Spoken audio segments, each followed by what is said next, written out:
Hello everyone, I'm Jack Fisher and welcome to my world. And as someone who celebrates the holidays with more passion than most, it should come as no surprise that I have a strong affinity for Christmas episodes of any given show.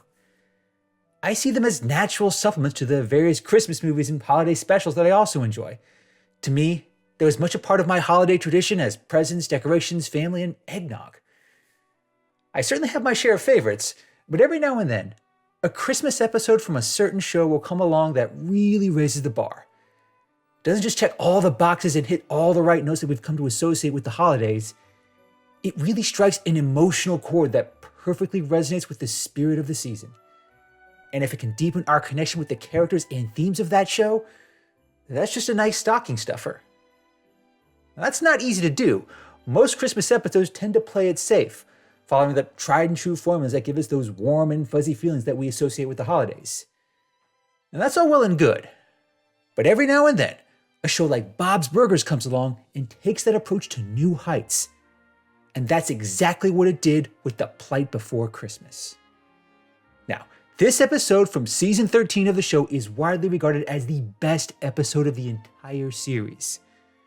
Set aside it being the best Christmas episode, of which Bob's Burgers has many, The Plight Before Christmas really channels everything that's great about this series, and it perfectly blends that with the spirit of the holidays. It's the kind of Christmas episode that just couldn't work in any other show and have the same impact. What it achieves is wholly unique to Bob's Burgers. In addition to having all the festive aesthetics, this episode gives us a story that embodies why these characters are so endearing. Like many plots in Bob's Burgers, it revolves around Bob and Linda dealing with conflicting obligations. All three of their kids have major holiday events scheduled at the same time on the same night. Gene has a xylophone concert that he's been practicing for. Tina has a role in a play for her Thunder Girls Scout troop. Initially, that's all Bob and Linda thought they had to deal with. Then Louise comes in and reveals that she won a poetry contest, and she's scheduled to recite her poem at the library on the same night. Now, this is unexpected, because usually Louise just submits a poem as a joke, usually as a means to sneak in a few dirty words. It's a juvenile prank, but it's usually harmless, because it ensures she never wins. But this time, Louise submitted a serious poem, something that's not part of some scheme or plot. Except Bob and Linda don't know that initially. They only know that they now have 3 events to get to at the same time, and there's only 2 of them. It certainly complicates the evening, and it makes for some humorous antics. But there are more serious undertones in this episode, because one of the most defining aspects of Bob's Burgers is that Bob and Linda are genuinely good parents who want to do right by all their kids. That may not seem like a radical concept, but in the context of most modern sitcoms, animated or otherwise, the Belchers might as well be gold-encrusted unicorns. Having parents who genuinely love their kids, or just having a husband and wife who actually love each other, that feels so antithetical to the cynical nature of most shows these days. It's why the Belcher family often ranks as one of the most wholesome families on TV.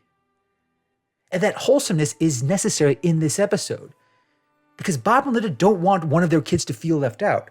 Even when Louise says it's no big deal, Linda has a meltdown on the spot. While that's not unusual for her in this show, it hits a little harder here because it's Christmas, and each one of their kids is part of something that really matters to them. But it's not initially clear just how much this poetry contest matters to Louise. She has never really carried herself as the sentimental type. Compared to Tina and Gene, she's much more reserved with her emotions, never letting others know how she feels or how much she cares. This manifests in many ways in multiple episodes, but it's a lot more subtle in The Plight Before Christmas. The only one who senses something greater is Tina. She believes that this poetry reading means more to Louise than she lets on. And that sentiment carries a lot of weight because Tina is one of the only characters in the show who really understands Louise. She has already seen Louise deny her feelings about any number of things, from having a crush on Boo Boo to why she doesn't like girly things as much as others. Tina knows her sister will never admit something outright, especially if it makes her vulnerable. That puts the onus on her to decide whether Bob and Linda will have a chance to be there for her. But that will come at the cost of her missing out on her Thunder Girls play. But before Tina can make this choice, Bob and Linda try their best to be there for their kids. As often happens in Bob's Burgers, a host of hilarious complications get in the way.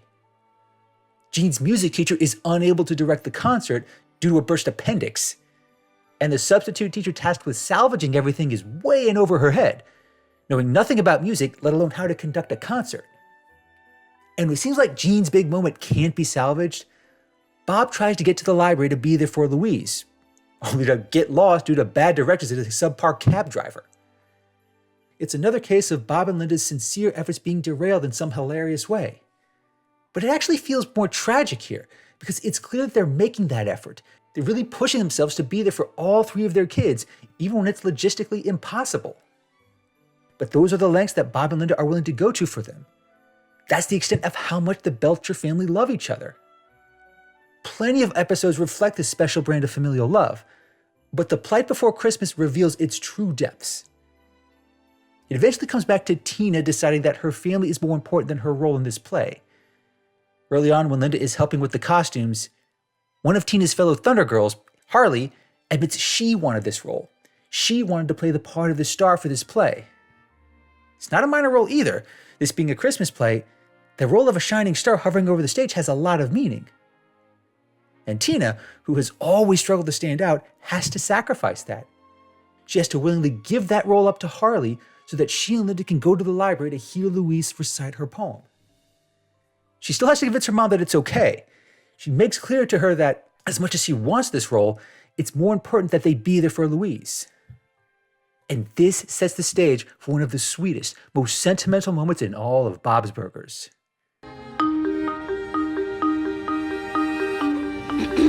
What's Around the Tree by Louise Belcher. I can't see what's around the tree when I'm pawing through the presents, but when I sit back and get my present unwrapped, I look up and I see my parents. I see and smell my brother. That's clearly where the gas is. And I see my sister with something that looks like gingerbread on her glasses. And we don't have gingerbread, so this is odd. We made funny ornaments for the tree this year, and we make funny ornaments sitting here around the tree. So jolly. I didn't expect to feel this way. I was focusing on Santa. But the best presents are sitting here, and they aren't even wrapped up.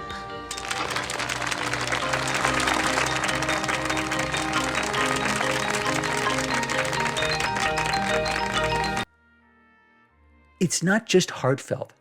It's not just wholesome in a way that's true to the spirit of the show.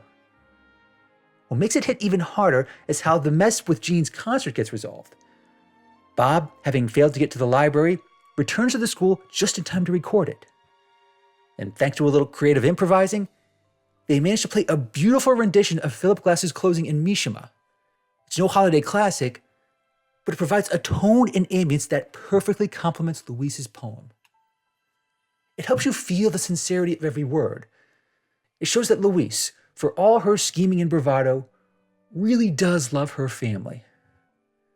Sure, she still likes getting lots of presents on Christmas morning, just as she likes getting lots of candy on Halloween. But even when her agenda seems selfish, even when she gives the impression that she's too cool to care, there's still a sincerity to her. Beneath the chaos she often brings, Louise truly does value her family. She values them more than any gift she might get on Christmas morning. And her poem perfectly captures this. Her family is the gift she gets every year. She might not admit it, but that gift means a lot to her. It beautifully captures the familial bonds the Belchers share. Through their cartoon antics, through all the messes they have to navigate, and through the many obstacles that hinder them every step of the way, the love they share is truly special. They may annoy, overwhelm, and confound one another, but at the end of the day, they still really love each other. Many episodes of Bob's Burgers reflect this family bond. But in The Plight Before Christmas, this is perfectly captured in poetic form, and by Louise, the last Belcher you'd expect to share such a sentiment. Say what you will about the characters, the personalities, and the larger message of Bob's Burgers, but at the end of the day, the true substance of the show comes from the uniquely strong love that binds the Belcher family. And The Plight Before Christmas demonstrates just how far they're willing to go for one another. Doing so during the holidays, a time when emotional stakes are heightened all around. that just makes it all the more meaningful. If that doesn't perfectly capture the true spirit of Christmas, I don't know what does. Thanks for watching, everyone, and thanks for joining me in my world. Please remember to like, comment, and subscribe. And until next time, take care and stay safe.